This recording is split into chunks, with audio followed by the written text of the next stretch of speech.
মানহাজ। মানহাজ শব্দটা কোরআনে কারিমেও আছে, মানহাজ শব্দটা নবী সাল্লাল্লাহু আলাইহি ওয়াসাল্লামের হাদিসেও আছে।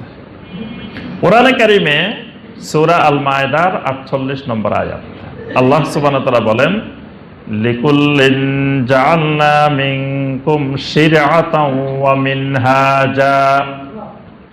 লিকুল্লিন জাআলনা মিনকুম শিরআতাও ওয়া মিনহাজা।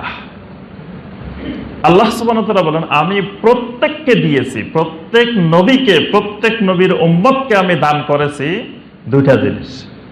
একটা দিয়েছি শিরআতান, শরীয়ত। একটা দিয়েছি কি? শরীয়ত। শরীয়তের সাথে আরেকটি জিনিস দিয়েছি, সেটি হলো ওয়া মিনহাজা, মানহাজ। শরীয়তের সাথে কি দিছি? মানহাজ দিছি। তাহলে শরীয়তই যথেষ্ট, আবার মানহাজটা কি? আল্লাহ সুবহানাহু ওয়া তাআলা শরীয়তও দিলেন, শরীয়তের সাথে সাথে মানহাজও দিলেন।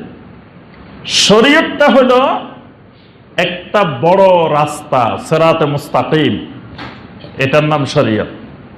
কিন্তু এই রাস্তায় চলতে হলে কিছু নিয়ম কানুন মেনে চলতে হয়। ওই নিয়ম কানুন, বিধিবিধান, আইন কানুনগুলোর নাম হলো মেনহাজ।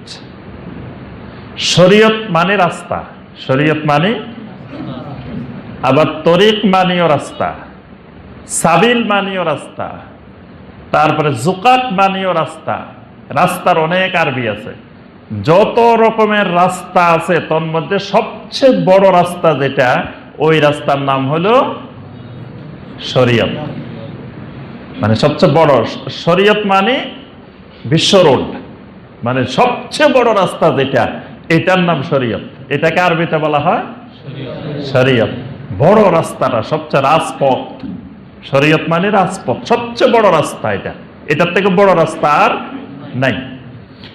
এই রাস্তাটা উপরে চলতে গেলে, গাড়ি নিয়ে যখন আপনি বিশ্ব রোড দিয়ে চলবেন, বড় রাস্তাটা দিয়ে চলবেন, তখন নিজের ইচ্ছা মতো গাড়ি চালানো যাবে না।